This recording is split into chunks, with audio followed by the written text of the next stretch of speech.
Hi, my name's Starsky and welcome to From the Studio on Clubbing TV. In this episode, we're going to take a look at something I've been dying to get my hands on since it first came out last year, and that's the Erica synth, Perkons.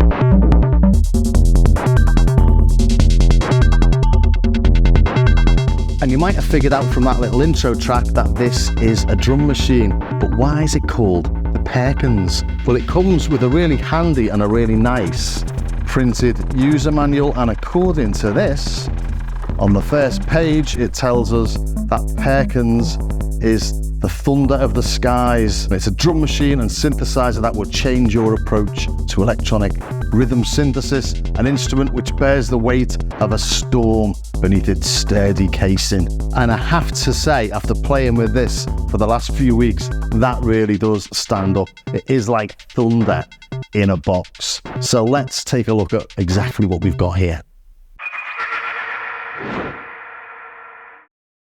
We've got 4 voices and we've got a 16-step sequencer. Got 1 line for each of the voices. They're all hybrid voices. They've got digital oscillators and analog filters and saturation. We've got the saturation drive on each of them here. Plus we've got the filter there. And then we've got a choice of high pass, band pass or low pass on each of them. Each of the voices has 3 different algorithms, and each of those algorithms has 3 modes. And that's what these switches are here. 1, oh. I can hear that playing something else, turn that off, so let's just turn the effects off. So yeah, we've got an onboard delay, and over here we can see we've got a compressor as well. So if I play something, turn the compressor up.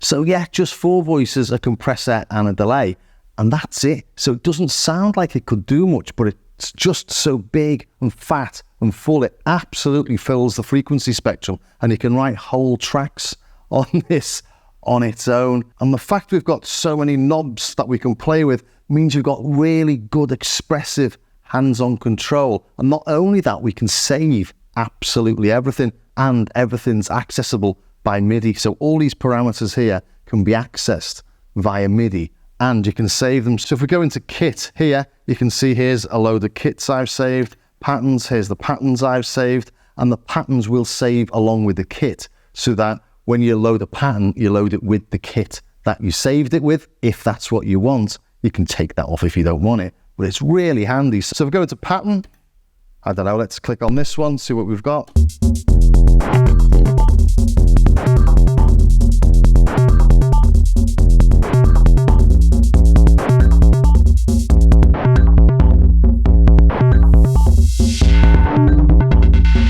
That was changing the kit as well as the pattern. Let's try another.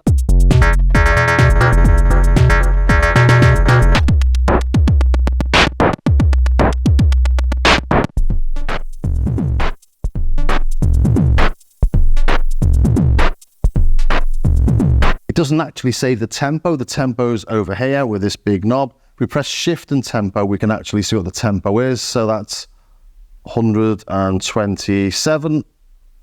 123, 122, get the idea, so 132. Let's try another pattern just to see what we've got in here.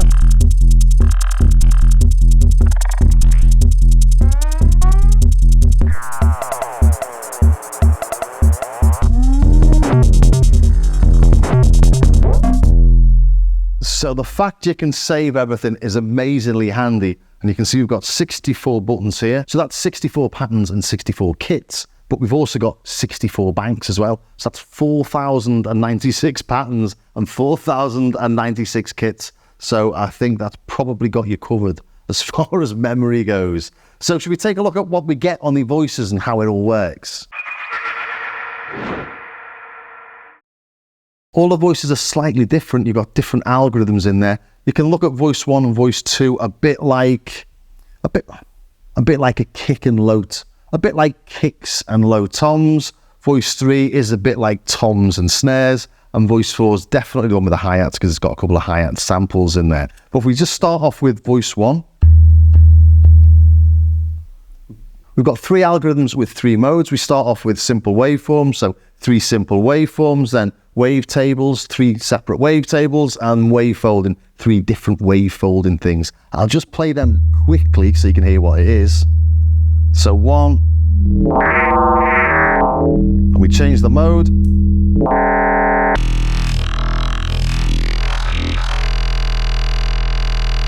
So yeah, you can get them to drone, which is quite nice, which means you can do all sorts of weird effects. But going back to algorithm 1, just go into the simple waveform. We can dirty it up with a bit of wave folding. We can add a pitch to that. It sounds like a really meaty kick already, doesn't it? Decay. Dirty it up again with the wave folding. Add some drive.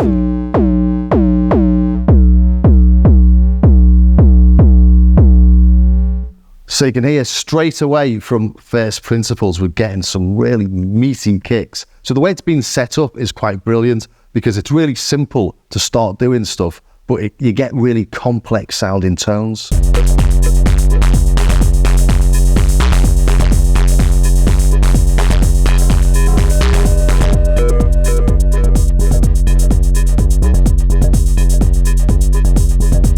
So let's take a look at how we actually program a groove. I'll load in an empty pattern. Let's go to this one here. And actually what's worth noticing is that with all these different patterns here, because you're not saving 1, 2, 3, you're just saving them on one of the buttons.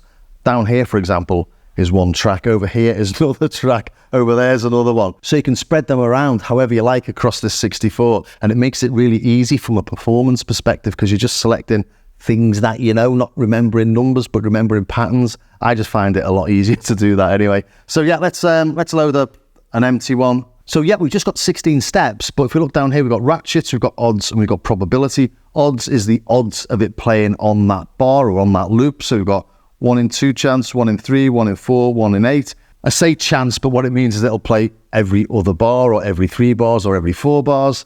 And then on probability, that's the probability of it actually hitting 10%, 25%, 50%, and 90%. So it's a lot more flexible than just the 16 steps would suggest. And also, if we look here, we've got the last step on each of them, and we can change that last step on all of them. So when we play, they're all playing different lengths. So let's go back and let's put them all onto 16 steps again, and let's put some kicks on. I hope this is a kick. Let's put some hi-hats on. And let's add some decay to the offbeats. Those open hi-hats obviously then are the different sounds. They're just the same sound with a longer decay, but we've got loads of parameter lock options on this. We can basically parameter lock whatever we like. Let's add some toms or snare type things from voice 3. Do something like that maybe.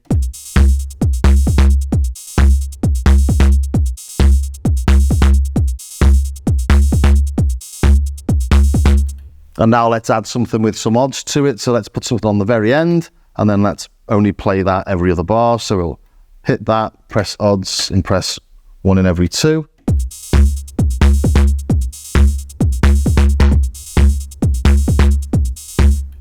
So a bit of a whistle-stop tour, but you can see how it all builds.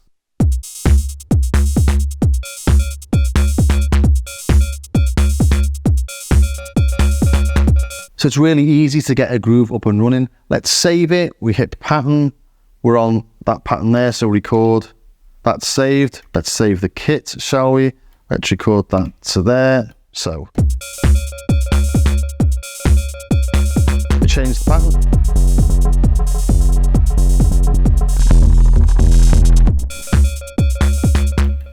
Just checking that I've saved it all, and it'll come back to that. But that's there. That's locked in now.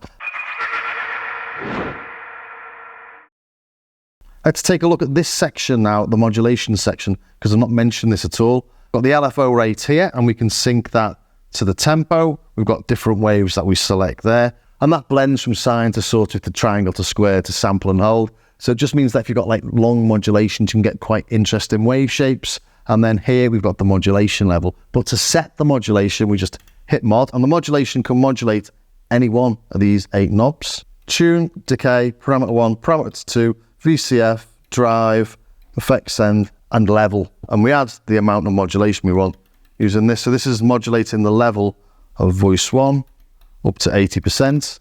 And then we can have much finer control of that over this, turn it off like that. Let's add some modulation then onto this hi-hat. We'll go into the modulation page. Let's modulate the VCF. We'll put that on 70%, say. Let's play that. You can hear that changing. Quite like this on the triangle.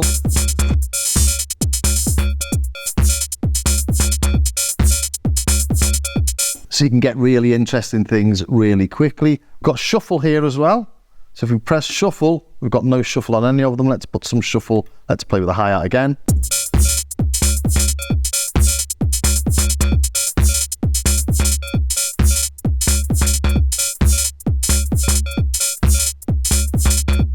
Quite like it here.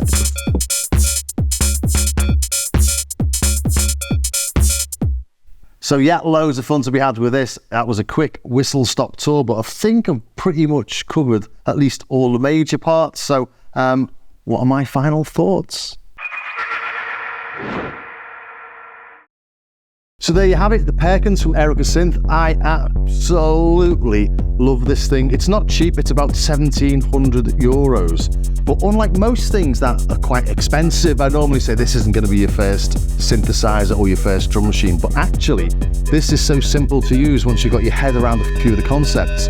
It could well be your first drum machine because it's so fun to use. It does things that you can't really do in your DAW, and if you're playing live, this really, really does bring something extra. And the fact that you can save your patterns and you can save your kits means that it's really usable as a gigging instrument, because you can just bring up, you know, your separate tracks really simply and easily.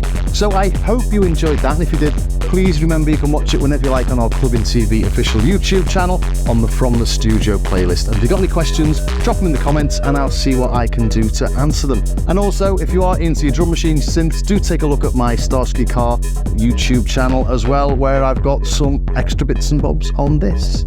So I'll see you in the next episode of From the Studio.